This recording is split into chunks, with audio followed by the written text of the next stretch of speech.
Hi, I'm Bill Keeter. Welcome to this brief presentation about handling failure data problems in Availability Workbench. Have you ever been working on an AvSim model or an RCMCost project and lack the hard data you need to populate a failure model? This presentation discusses operating facilities data challenges and what to do when you know little or nothing about the failures. There are many reasons for not having data about system failures.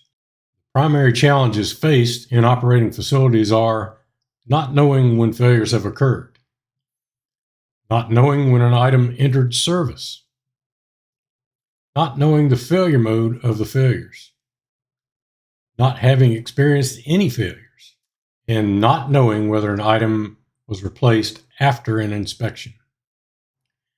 Weibayes is a statistical method that is used to take advantage of having some knowledge about failures.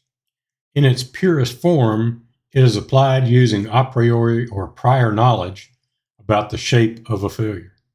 It can be applied when there has only been one failure or when no failures have occurred. Weibayes has many uses. In this presentation, we will use it to help create failure distributions when we have unknown failure times. In this example, we will look at a shipping company with 6 large freighters. Ships will be disabled and unable to proceed on their journey if a propulsion shaft fails in service. They have not experienced any failures in the fleet, but they know the Weibull shape factor based on information from the shaft manufacturer about failures in other fleets. In this example, we have entered the operating time for each freighter as the items in a Weibull set called propulsion shafts. Note that each item is entered as a suspension because none have failed. Suspensions are used to indicate that an item has either never failed or has not failed for the failure mode under study. We will then use the Weibull shape factor supplied by the shaft supplier to help develop the estimated characteristic life for the shafts. So we give this an OK. We pick Weibayes as our method out of the methods that we see up here in our menu. So we've got Weibayes picked. We then tell it we want to automatically calculate parameters. Click Calculate Automatically, and when it comes up and says enter the beta parameter, we will put in the 4.5 provided by the manufacturer. Once we do that, then we will get the failure shape that we see here on the screen, and we also get probabilities of failure at the B10 life, the B15 life, and the B20 life. We can see what's happening at given times, especially those B lives, if we're interested in those. In the next example problem, we will look at how to calculate the probability of failure of each single shaft. The demonstration showed that the propulsion shafts have a characteristic life of 96,080 hours with a shape factor of beta of 4.5.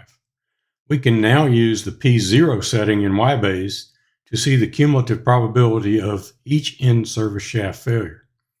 Ship 3 has nearly a 50% probability of failure. That is, the next time it sets sail, it has a 50-50 chance of completing its voyage. The P-analysis option for the Weibull model is used to determine the cumulative probability of an item's failure at a given time in service. Simply enter the time of interest in the P option and run the analysis. The cumulative probability of failure at that time is shown on the right-hand side of the plot.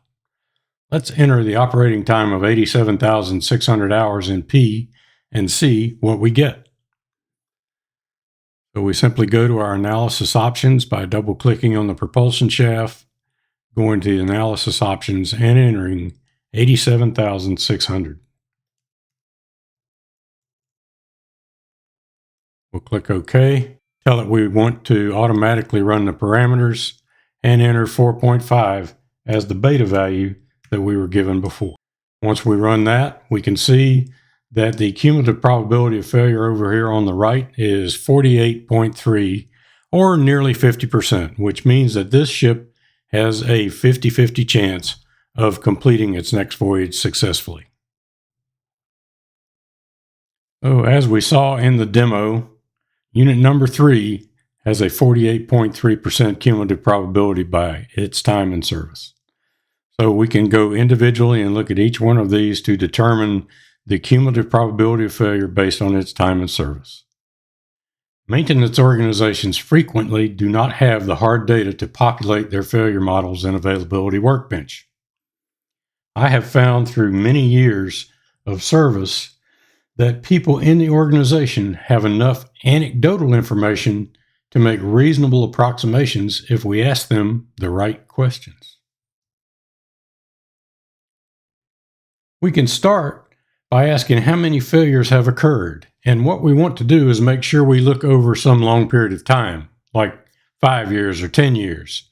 One of the problems that we get when we don't ask the question that way is that people tend to remember the most recent failures they've seen, so they'll be looking at other equipment and talk about it as the one that fails. So we want to make sure we ask over a period of time. We may be interested in what happened in the last year, or we may be interested in when the last time this failure occurred. So then after that, we can ask some other questions about, well, how does this failure happen? If we work on it today, do we know that it's going to last for a while, or do we bring in extra people and stage parts or do other things to let people know we just worked on it because we know in the past we've suffered failures right away? That can mean that you're having infant failures, and we need to try to find out why. If you don't know when it might fail, it doesn't really happen soon, but you don't know if it's going to be 2 years, 4 years, 3 years, 5 years. You don't really have an idea when it's going to occur. It might be a random occurrence. So what you're looking at is failures due to random cause, and those will have a beta of around 1. Now, if we have some idea that it will last a while into the future, but if it goes too long, we'll start seeing more failures, we know that indicates to us there's a wear out, and we'll want to try to come up with a failure shape that makes sense for that wear out. And we can use the Weibayes module to help us do that. Let's add a data set called playtime.